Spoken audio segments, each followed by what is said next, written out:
आज हम एक इम्पॉर्टेंट टॉपिक को डिस्कस करने वाले हैं जिसका नाम है एनालिटिक फंक्शन। ठीक है, इससे पूर्व हम डिफरेंशियबिलिटी पर बात कर चुके हैं कि फंक्शन डिफरेंशिएबल कब होता है, हमने ये सब कुछ पढ़ लिया है।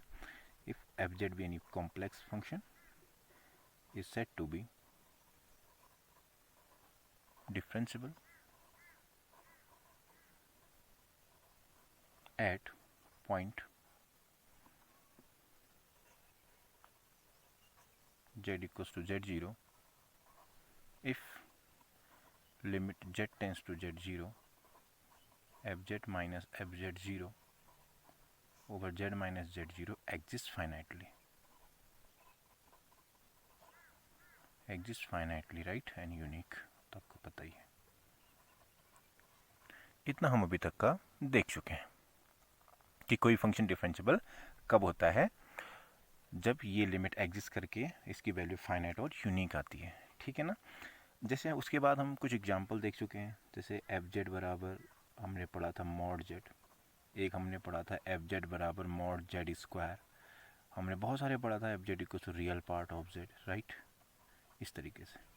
ठीक, हम जानते हैं ये हमने देखा था नोवेयर डिफरेंशिएबल था, ये हमने देखा था ओनली जीरो नोवेयर डिफरेंशिएबल है ना, nowhere differentiable only at zero. और ये भी हमने डिस्कस कर लिया था, नोवेयर डिफरेंशिएबल जब तक कि आपका कांस्टेंट नहीं होता है। ठीक हो गया, इतना हम डिस्कस कर चुके हैं बेटा। अब इतना डिस्कस करने के बाद आज हम बात कर रहे हैं एनालिटिक फंक्शन की।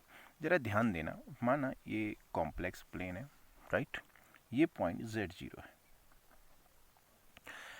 अगर कोई फंक्शन इस पॉइंट पे डिफरेंशिएबल है, अगर कोई फंक्शन इस पॉइंट पे डिफरेंशिएबल है और उसके साथ साथ आप कितना भी छोटा रेडियस का सर्कल या कितना बड़ा रेडियस का सर्कल, जो आपकी इच्छा हो उसके अनुसार अगर ड्रॉ करते हैं, तो उस सर्कल के भीतर के जितने भी पॉइंट हैं, इन सभी पॉइंट पे भी अगर वो फंक्शन डिफरेंशिएबल होता है तो हम बोलते हैं कि वो फंक्शन इस पॉइंट z0 पे क्या है, एनालिटिक है। बहुत ध्यान से सुनना। मान लिया एक ये पॉइंट z0 था, मैंने 1 रेडियस का सर्कल ड्रॉ किया, उसके भीतर बहुत सारे पॉइंट पे फंक्शन डिफरेंशिएबल है परंतु बहुत सारे पॉइंट पे डिफरेंशिएबल नहीं है, तो मैं वहाँ से ये नहीं कहूँगा कि फंक्शन एनालिटिक नहीं है। आई बात समझ में? हो सकता है 1/2 रेडियस का सर्कल ड्रॉ कर लो, उस 1/2 रेडियस का सर्कल के भीतर के सारे पॉइंट पे फंक्शन डिफरेंशिएबल है, तो मैं वहीं से बोल दूंगा फंक्शन क्या है, जेड पॉइंट z0 पर एनालिटिक है।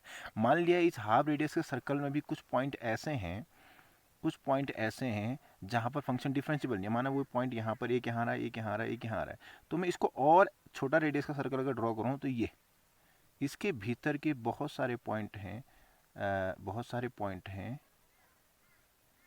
और इन सभी पॉइंट पे फंक्शन कोई भी दिक्कत नहीं कर रहा है, तब भी मैं बोल दूंगा कि फंक्शन एफ जेड इस पॉइंट z0 पे क्या है बेटा, एनालिटिक है। बहुत ध्यान से सुनना इस डेफिनेशन को।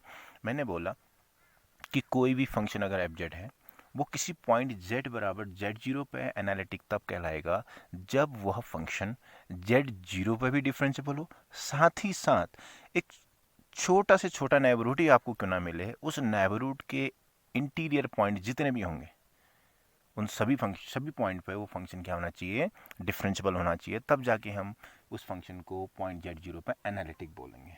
आई बात समझ में? तो एक छोटी सी डेफिनेशन लिख लेते हैं एनालिटिक फंक्शन के लिए। A function f is said to be analytic, और इसको होलोमॉर्फिक भी बोलते हैं, राइट,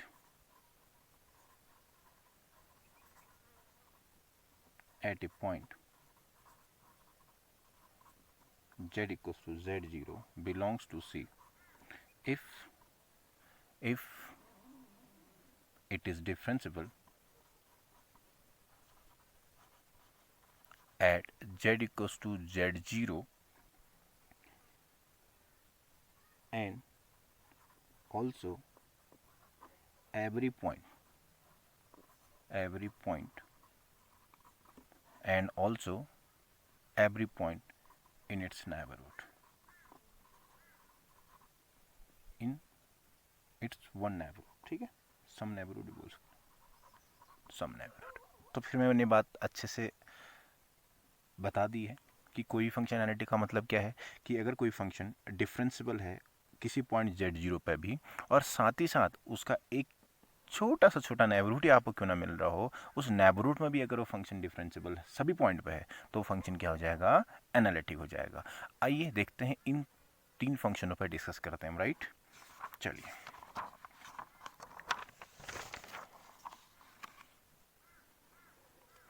पहला फंक्शन था बेटा fz equals to mod z, ठीक है। दूसरा है fz equals to mod z square. बहुत ध्यान देना, ये नोवेयर डिफरेंशिबल था, नोवेयर डिफरेंशिबल, ये किसी पॉइंट पर डिफरेंशिबल ही नहीं है तो एनालिटिक कैसे हो जाएगा, है ना। So mod z is nowhere analytic, nowhere analytic. इतनी बात सबको समझ में आई, ठीक हो गया बेटा। अब बात करते हैं mod z स्क्वायर की। हम जानते हैं it is differentiable only, it is differentiable only at z equals to 0। ये कह रहा है मैं z equals to 0 पे क्या हूँ, डिफरेंशिबल हूँ। अब जरा ध्यान से देखिएगा, हाँ ये पॉइंट z equals to 0 है। अब आप कितना भी छोटा रेडियस का सर्कल क्यों ना ड्रॉ करें, कितना भी छोटा, इतना कि आप 7 जन्मों तक छोटा से छोटा सोचते रहें, तब भी अगर आप कोई नंबर सेलेक्ट करोगे तो भी छोटा सा नेबरहुड अगर सर्कल आप ड्रॉ कर रहे हो तो उसमें 0 के अलावा अनकाउंटेबल पॉइंट उस सर्कल के भीतर आ ही जाएंगे, और वो सारे के सारे अनकाउंटेबल पॉइंट बोलेंगे z बराबर 0 पे हम इस फंक्शन को डिफरेंशिबल होने की अनुमति नहीं देते हैं। अर्थात ये बोलेगा कि मैं 0 पे तो डिफरेंशिबल हूँ परंतु 0 के किसी भी नेबरहुड में मैं डिफरेंशिबल नहीं हूँ, अर्थात नॉट डिफरेंशिबल इंटीरियर है, not differentiable in it। So we can say function fz is equals to mod z square is nowhere analytic, right। इतनी बात सबको समझ में आ गई बेटा, ये कहीं पर भी एनालिटिक नहीं है। अच्छा एक बात बताओ, मान लिया कोई फंक्शन ऐसा भी तो हो सकता है जो पूरे कॉम्प्लेक्स सिस्टम में, पूरे कॉम्प्लेक्स नंबर में क्या हो, एनालिटिक हो जाए। हर एक जितने भी पॉइंट हैं इन सब पॉइंट पे क्या हो, एनालिटिक हो जाए। तो ऐसे फंक्शनों को हम इंटायर फंक्शन बोलते थे। क्या बोलते हैं बेटा, इंटायर फंक्शन। जैसे आपके पास माना कोई फंक्शन fz बराबर मैंने लिया 5 + 3 है बेटा, कांस्टेंट फंक्शन है ना, हर जगह इसका हर पॉइंट पे इसका डेरिवेटिव निकाला जा सकता है। तो इसका मतलब हर पॉइंट पे जब इसका डेरिवेटिव निकाला जा रहा है पूरा कॉम्प्लेक्स सिस्टम में, तो ये हर पॉइंट पे क्या होगा, एनालिटिक भी हो जाएगा। तो एनालिटिक अगर हर पॉइंट पे है तो ये फंक्शन कैसा हो जाएगा बेटा, इंटायर फंक्शन हो जाएगा। आई बात समझ में कि नहीं। तो हम क्या बोलेंगे कि यदि कोई कॉम्प्लेक्स वैल्यूड फंक्शन या complex function complex number system के हर एक एक पॉइंट पे एनालिटिक होता है तो वो फंक्शन आपका इंटायर फंक्शन कहलाता है। इतनी बात समझ में आ गई, ठीक है बेटा।